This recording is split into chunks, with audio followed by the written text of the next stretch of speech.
plucky, clean, and powerful. What's up, everybody?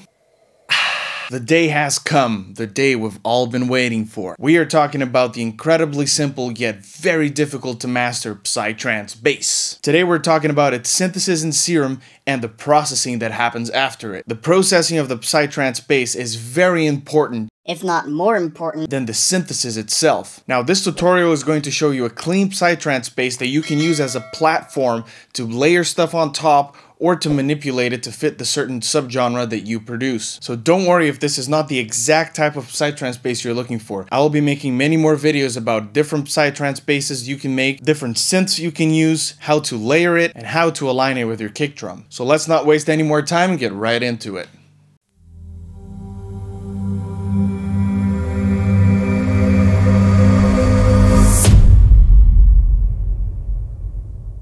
Alright, let's get started. Here I have a typical rolling bass pattern, as you can see over here in my MIDI.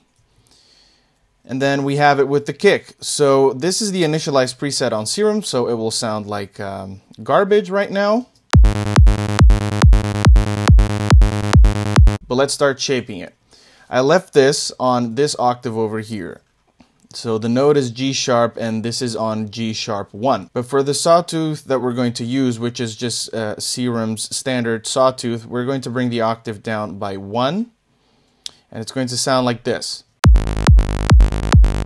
So first thing we're going to do is bring the random down to 0. We don't want this oscillator to hit on different phase spots on the wavetable every note that it plays. We want it to be consistent. This is very, very important in Psytrance Bass. It needs to be 100% consistent.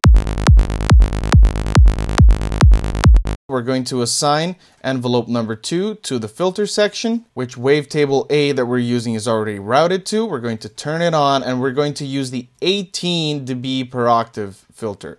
Resonance all the way down to 0, no drive, no fat, but we want the envelope modulation to be unidirectional, so we're going to press Alt-Shift, and then we're going to click, and then it's only going to go one direction. We bring it all the way down to 0, and now we are going to shape envelope number 2 to filter out the high frequencies throughout time. So let's press the lock button over here. We're going to bring the sustain down. For now, we're just going to bring it down to 50%. And for the decay, we're going to set it to a 1/16th note. If you don't know how to make this happen, you need to go to Global and you need to select this option over here. Double click for typable values on Control. And the typable values in Serum are great because you can actually type musical values and Serum will calculate it based on the BPM of your project. So I just typed 1/16th and a 1/16th in 140 BPM is 107 milliseconds. Perfect. Now let's bring this down a little bit like this. And for envelope number 1, we're actually going to shape the amplitude just a tiny bit. Sustain is going to be down -3 dB. And the decay is also going to be a 1/16th note. And then we're going to bring this down just a little bit. So now we have a little bit of an attack to it, which is great. So let's listen to how it sounds now. Not so great, right? So now we're going to envelope number 2, and while we play the bass rolling with the kick drum, we're going to change the settings over here until we reach the timbre that we want.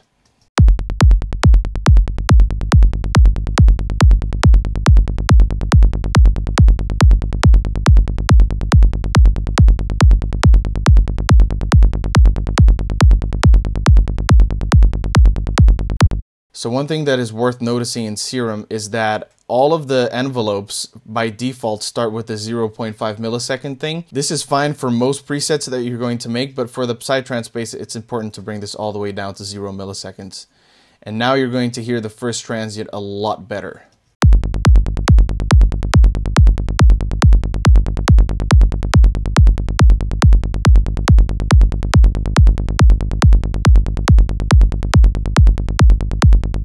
Okay, great. It doesn't sound exactly the way we want the final product to be right now, but this is enough for the synthesis, okay?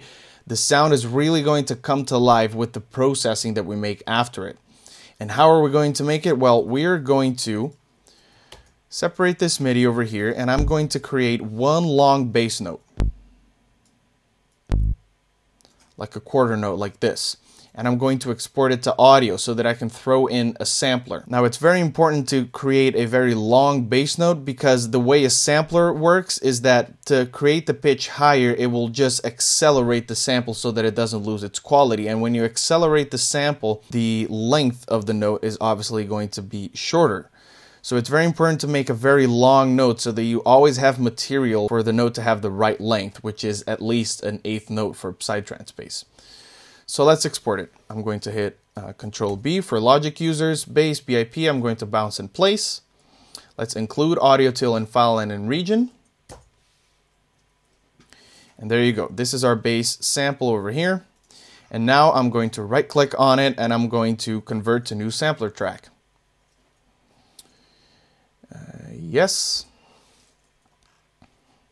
And now here on my sampler track, I'm just going to adjust the parameters over here. I need to go to the mapping and put the root key to the root key that we created, which is G#1. And now I'm going to set the range of the thing, like let's set it up to 2 octaves. There you go. On the synth part, let's check this over here to see if everything is good. Poly, no, we want it to be mono. The bass is only going to play 1 note at a time, and the polyphony can be down to 1. Perfect. Now, I don't need this anymore, so I'm just going to delete it. Perfect. And now we need to copy the rolling pattern to the sampler track. So I'm just going to reinstate the rolling bass on the first beat over here. And then we're going to delete this and we're going to set it over here. We can get rid of this, and let's listen to how it sounds on the sampler now. Okay, so I noticed something. I need to go to the zone, I believe, and here on the sample it starts a little bit after the 0 mark over here. I just need to push this back. Now we go to the processing part, and this is a very important part of the Psytrance Bass. First thing we're going to do is add a little bit of multiband saturation, which I'm going to achieve with FabFilter Saturn.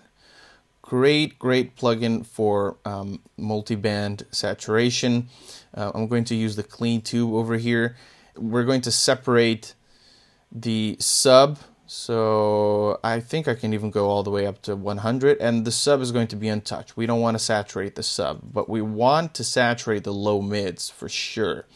Let's bring this up to 500 Hertz for now. The highs are also not going to be saturated, so I'm going to bring that down to 0, but this has a little bit of drive. Let's hear how it sounds now.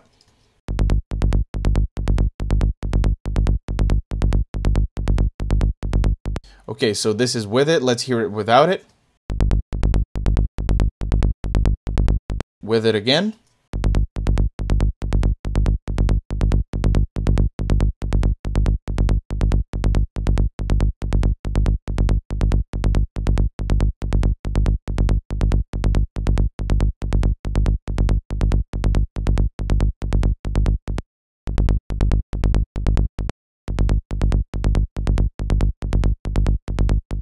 Great, this sounds really good. I really like that.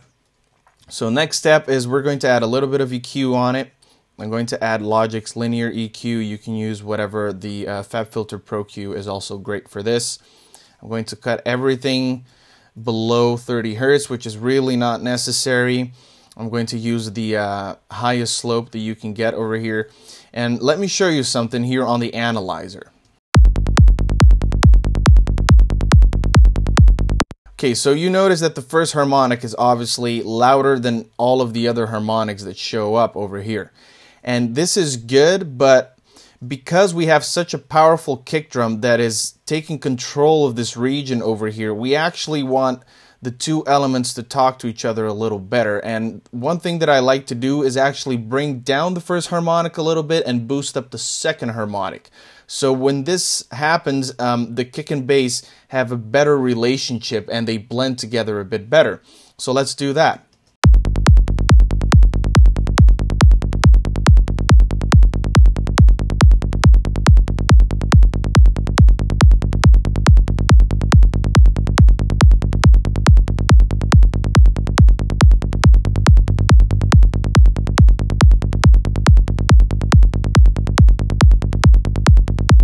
Great, I think this sounds better. I'm going to show you without it now and with it.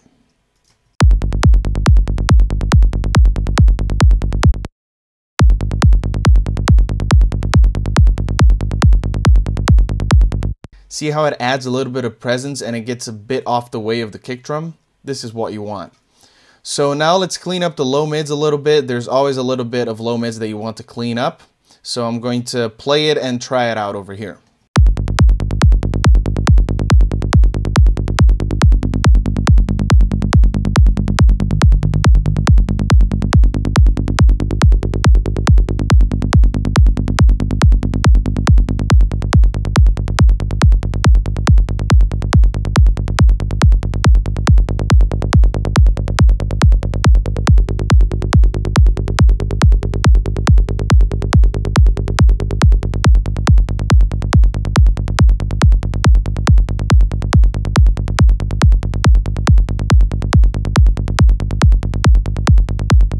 Great, I'm going to look for a little place here on the mids to boost a little bit.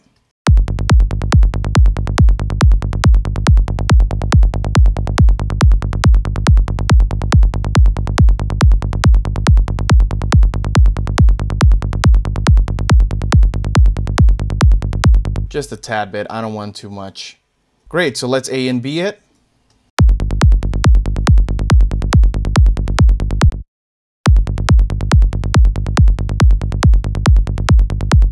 Now here is a very, very useful technique that you can use on any Psytrance bass that you're going to make. And this trick is to use multiband compressors, multiband processing to change the timbre of your bass. And let me show you what this means. For this example, I'm going to use the Waves C4 and Vitamin, but you can use other types of multiband compression. There are many out there that can do a good job, but I prefer the Waves stuff for this. Now, Waves comes with all of this stuff over here and thresholds on its initialized preset, but I actually do not want to make a lot of gain reduction. I just want to use the crossover points to shift the timbre of the sound. So I'm going to bring all of the threshold points up to 0. Just like this. Okay. And I'm going to shift the crossover points around over here. And what this is going to do is it's going to alter kind of the EQ of the whole thing because of the relationship between the two roll-off filters. But this also affects the phase, and the phase difference creates a whole different palette of timbres. So let me show you what I mean. I'm going to play the pattern around and I'm going to move the crossover points until I reach a satisfying result.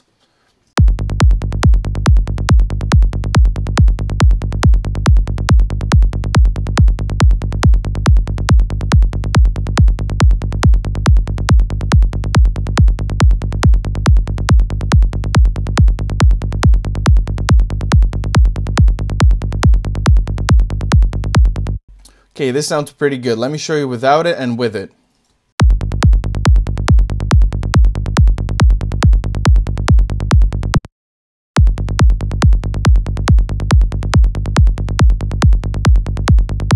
Notice how different this sounds, and I'm not even making any gain reduction. Now I want to shape the timbre of the sound even more, so I'm going to add Waves Vitamin over here. There you go, and the same is going to happen with Vitamin. I'm not going to do any gain reduction, any saturation. I'm just going to move the crossover points around.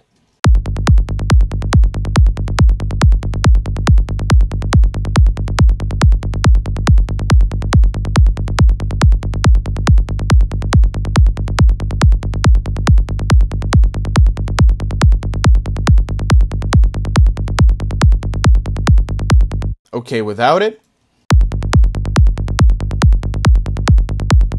And with it.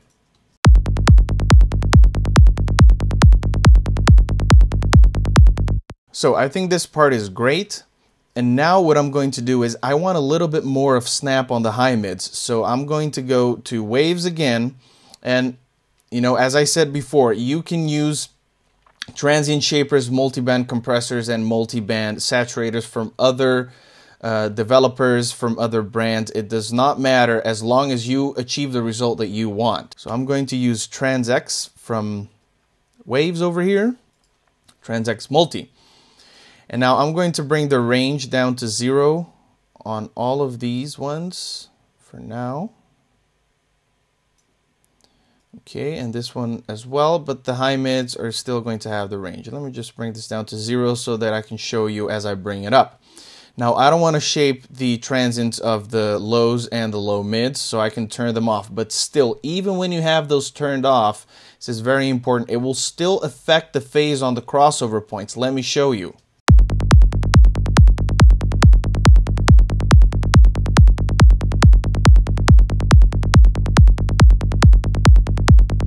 So you notice the sound still changes. So it's very important to still move the crossover points around even though you're not doing any transient shaping on these bands.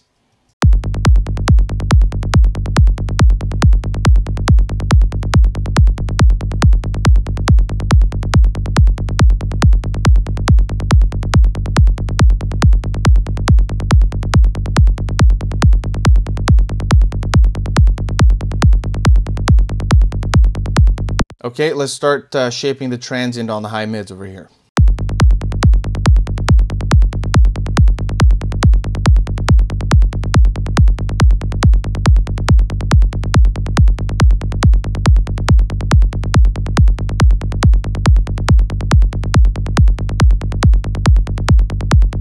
There you go. I like the setting over here. We're not going to use this, so I'm going to turn it off. And let's hear it with it and without it. So without it first.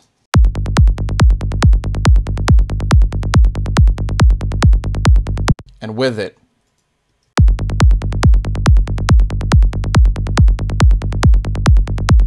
Now the next step for me would be to add a limiter just to control a little bit of that first transient that we just added with the transient shaper, just so it doesn't pop up in terms of volume on your mixes. So let me choose a limiter over here. I'm just going to use Logic's limiter. I'm going to bring the release down all the way to, let's say, 50 milliseconds. Again, it's only controlling the first transient, so the release doesn't need to be very long. So let me adjust this.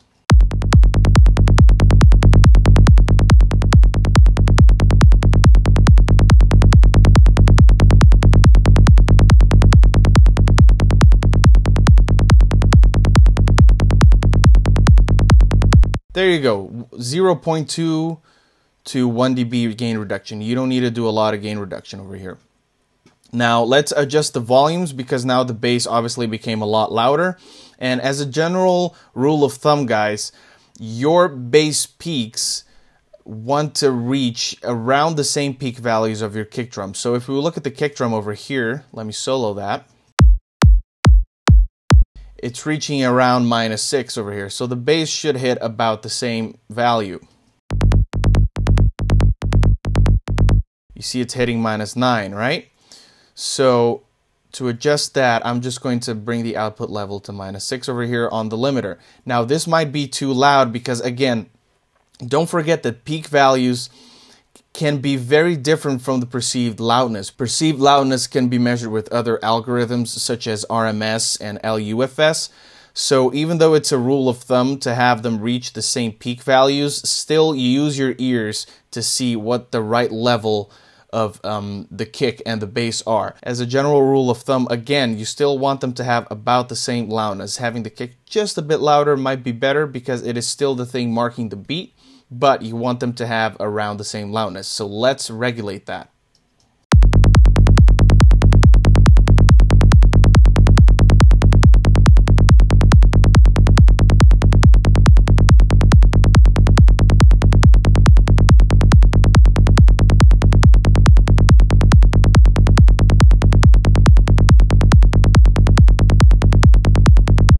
So this is a good starting point as to the bass sounds good with the kick drum. There are other steps that you can take forward, which are aligning the phase of the bass with the kick drum and also controlling the release of the bass so that it doesn't get in the way of the initial transient of the kick, which can be achieved in many different ways. But we are going to leave this for future videos, as this should be enough information for you guys to have a lot to practice and a lot to experiment with. So this is it, guys. I encourage you not only to try it in your existing tracks, but to practice it, making it from scratch many times. You need to develop a good ear for creating a good psytrance bass, and this can only be achieved through experience and repetition. So keep doing it from scratch many times, and then you can even save your sounds so that you can compare them in the future. I will be covering different bass sounds and different approaches on how to process it and how to layer them as well in future videos, so stay tuned. Let me know in the comment section what you thought of it and what you would like to see next. As always, don't forget to hit that like button, subscribe, follow me on social media, listen to my music, and all of that jazz. Cheers, guys. See you on the next video.